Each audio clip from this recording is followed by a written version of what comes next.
নমস্কার। যুক্তি তর্ক সঙ্গে অর্কয়ে আপনাদের স্বাগত। আপনাদের সঙ্গে এবার আমি অর্কপ্রভ সরকার। সবার আগে বলি, আপনারা আমার প্রতিবেদন দেখছেন, সহায়তা করছেন, আমি সত্যি কৃতজ্ঞ আপনাদের সহায়তা পেয়ে। আপনারা যে ডিভাইসেই আমার অনুষ্ঠান দেখুন না কেন, সাবস্ক্রাইবার বাটনের পাশে একটা থ্যাঙ্কস বাটন আছে, সেখানে ক্লিক করলেই আপনারা সরাসরি আমাকে সহায়তা করতে পারবেন, আমার এই উদ্যোগের সঙ্গে নিজেদের যুক্ত করতে পারবেন। আপনাদের সহযোগিতা প্রার্থনা করি এবং এখনো পর্যন্ত যেরকম সাড়া আপনাদের থেকে পাচ্ছি তাতে সত্যিই আমি কৃতজ্ঞ। এবার দিদিমণির তরি কিন্তু ডুবছে। তার অনেক কারণ আছে, সে কারণগুলো আপনারা জানেন, কিন্তু সব থেকে বড় কারণ কি? এই সরকার প্রাতিষ্ঠানিক দুর্নীতি করেছে, এটা তো অ্যাক্সিওম্যাটিক ট্রুথ, সবাই জানে। এরা গরু খায়, কয়লা খায়, মাটি খায়, পাথর খায়, বালি খায়, চাকরি খায়, টিকিট বিক্রির টাকা খায়, শুধু দাও দাও, খাও খাও, অলিক ক্ষুধা এরা নিজেরাই নিজেকে খেয়ে নেবে। তো পশ্চিমবঙ্গের মানুষ জানে, অতি বড় তৃণমূল সমর্থকও জানেন যে এ জমানায় মাল না ফেললে কিচ্ছু হবে না। তৃণমূলের দলীয় সমর্থকের পরিবারেরও কেউ যদি চাকরি প্রত্যাশা করেন, যে আমাদের সরকার আছে, আমার বাড়ির ছেলেটা মেয়েটার চাকরি কেন হবে না, এমনি এমনি হবে না। If there is no delay in handing over spit money, মাল দিন, চাকরি নিন বা কন্ট্রাক্ট নিন, এটাও পশ্চিমবঙ্গের মানুষ চান। মেসিকে নিয়ে ম্যাসাকার, এটাও কিন্তু এদের কাছে মানুষ এক্সপেক্ট করেছিল। কারণ স্টেডিয়াম জুড়ে যেভাবে চোর চোর চোর চোর স্লোগান উঠেছে, হয়তো সেই বই দিদিমণি আর যুব ভারতী ক্রীড়াঙ্গনমুখী হননি। মেরুকরণ, হিন্দু মেরুকরণ এবার 65% কাছে পৌঁছে গেছে। মুসলমান মেরুকরণ কিন্তু তৃণমূলের পক্ষে 21 সালে বা 24-এ যা হয়েছিল তা হবে না। একদিকে হুমায়ুন ফ্যাক্টর, অন্যদিকে মুসলমানরা বুঝছেন যে তাদের মাথায় টুপি পরিয়ে বিজেপি দাঙ্গা করবে, এনআরসি করবে, এইসব বলে শুধু তাদের ভোটটা নেয়। মন্ত্রিসভায় তাদের গুরুত্ব নেই। ববি হাকিমকে মুসলমানরা তাদের প্রতিনিধি বলে মনে করেন না, বলেন দিদির ভাই ওই কালীঘাট চত্বরেই থাকে, বাকি যারা আছেন সব প্রতিমন্ত্রী। তা মুসলমানরা কতদিন আর এই টুপি পরবেন? তারাও কিন্তু এবার নিজেদের দাবিটা আদায় করে ছাড়বেন এবং তারা কিন্তু তৃণমূলকে বুঝিয়ে দেবেন যে আমাদের দুধেল গাই বলো, যাই বলো না কেন, তোমাদের খেলা আমরা ধরে ফেলেছি, শুধু আমাদের ভোটটা নেবে, কাজের বেলা কাজী, কাজ ফুরলে পাজি, আর আমাদের কটা হাফ প্যান্ট মন্ত্রী আর কত স্কলারশিপ আর ইমাম মুয়াজ্জিমদের ভাতা আবার হয়তো বাড়াবে, ইমাম মুয়াজ্জিমদের ভাতা যদি সংস্থান করতে পারে তাতেই হবে। বাঙালি মুসলমান, গরিব মুসলমান, তাদের জীবনের কি উন্নতি হয়েছে মুসলমানরা এবার কিন্তু বুঝতে পারছেন। তাই হিন্দু ভোটের মেরুকরণ 100টার মধ্যে 65টা এবার হবে বিজেপির পক্ষে, মুসলমান ভোট 100টার মধ্যে 90টা তৃণমূলের পক্ষে যাবে না, অনেকটা কমবে। হুমায়ুন একটা ফ্যাক্টর, এবং নানাবিধ কারণে মুসলমান সমাজের মানুষের একটা বড় অংশ এবার তৃণমূলকে প্রত্যাখ্যান করবে, মালদায়, মুর্শিদাবাদে, দিনাজপুরে।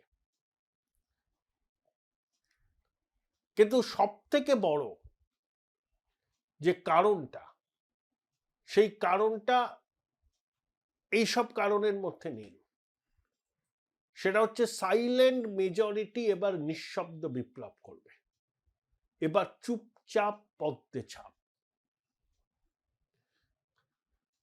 যিনি তৃণমূল করেন বা যিনি বিজেপি করেন, যিনি বাম করেন, তার ভোট কোথায় যাবে সবাই জানে। কট্টর বাম, কিন্তু বামেদের একটা বড় অংশ তো বিজেপিতে গেছে, কিছু তৃণমূলে গেছে। এরা মোটামুটি বোঝা যায় এরা কোথায় ভোট দেবে, কিন্তু এদের ভোট সরকার তৈরিও করে না, সরকার ফেলেও না। সরকার তৈরি করা, সরকার ফেলা, এই কাজটা যারা করেন তাদেরকে বলা হয় সাইলেন্ট মেজরিটি।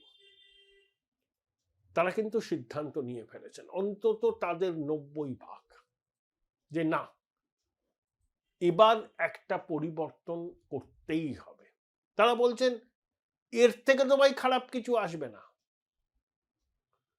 11 সালে মমতা ব্যানার্জি তৃণমূল কংগ্রেসকে পশ্চিমবঙ্গের মানুষ ক্ষমতা এনেছিল মমতার প্রতি ভালোবাসায় নাকি?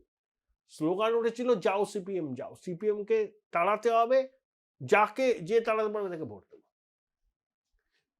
2026-এর নির্বাচনটাও এই মর্মে হবে, হ্যাঁ মমতা না মমতা। অর্থাৎ যেন তেন প্রকারেণও এই সরকারটাকে ফেলতে হবে গণতান্ত্রিক পদ্ধতি। যে ফেলতে পারবে তাকে ভোট দাও। বাম কংগ্রেসের সমর্থকরাও দেখবেন এবার বিজেপিকে ভোট দেবে, তারা দিচ্ছেনই তো। যতটুকু অবশিষ্ট আছে হিন্দু ভোটের বাম কংগ্রেসের সেটাও চলে যাবে। তাই বিজেপির পক্ষে হিন্দু ভোটের মেরুকরণ 65% উপরে পৌঁছবে। তৃণমূলের পক্ষে মুসলমান ভোটের মেরুকরণ 21 সালে বা 24 সালে যে পর্যায়ে ছিল সেই পর্যায়ে থাকার সম্ভাবনা নেই। তাই ভরাডুবি অনিবার্য। তার উপরে তো গোদের উপর বিস্ফোরণের মতো হুমায়ুন রয়েছেন।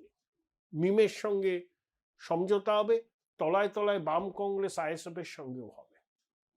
অর্থাৎ দিদিমণির যে ভরসার জায়গা, যে মুসলমান ভোট ব্যাংক, সেই ভোট ব্যাংক ক্ষতিগ্রস্ত এবার হবেই হবে। কারণ মুসলমানদের একটা বড় অংশ এবার তিতি বিরক্ত, কারণ মারছে মুসলমান, মরছে মুসলমান। আর দিদিমণি বিজেপির জুজু দেখিয়ে, এনআরসির জুজু দেখিয়ে মুসলমানদের ভোটটা নিচ্ছেন, মন্ত্রিসভায় গুরুত্বই দিচ্ছেন না। যে সিদ্দিকুল্লাহ চৌধুরী ওয়াকফ সংশোধনী আইনের বিরুদ্ধে এত সরব, তিনি যে দপ্তরের মন্ত্রী, তার বাজেট কত জানেন? মাত্র 8 কোটি টাকা। এই তো দিদিমণির সংখ্যালঘু প্রেম।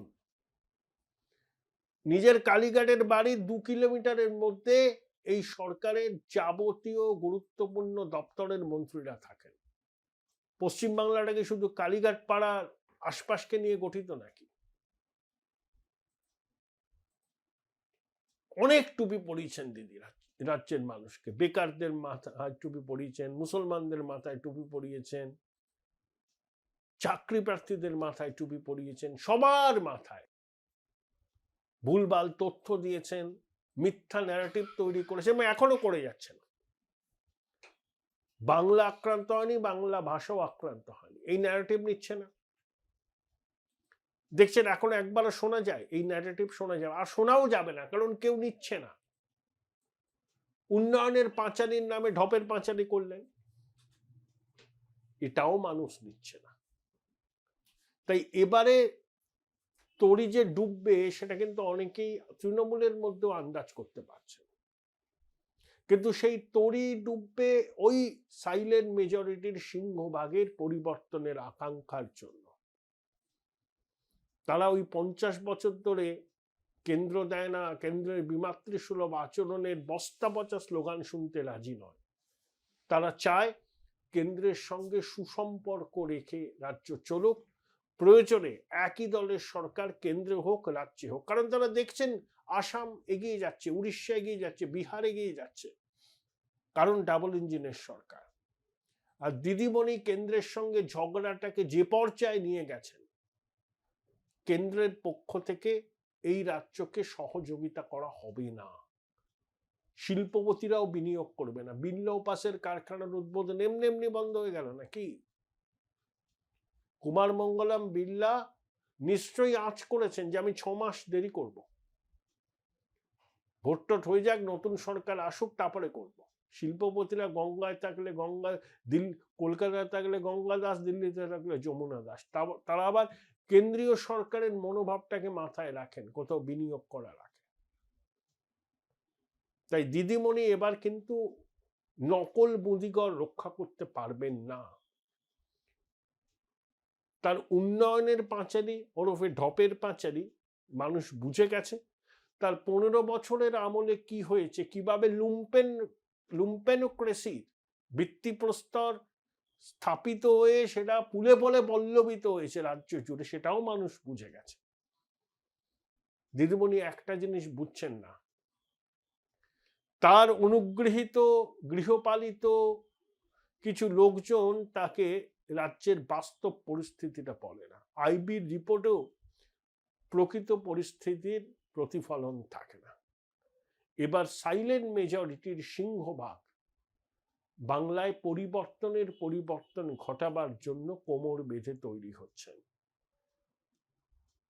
সেই প্রত্যয়কে রোখার মতো শক্তি বঙ্গেশ্বরীর কাছে আর নেই। Join Indian Institute of Hotel Management now. Right choice, right decision.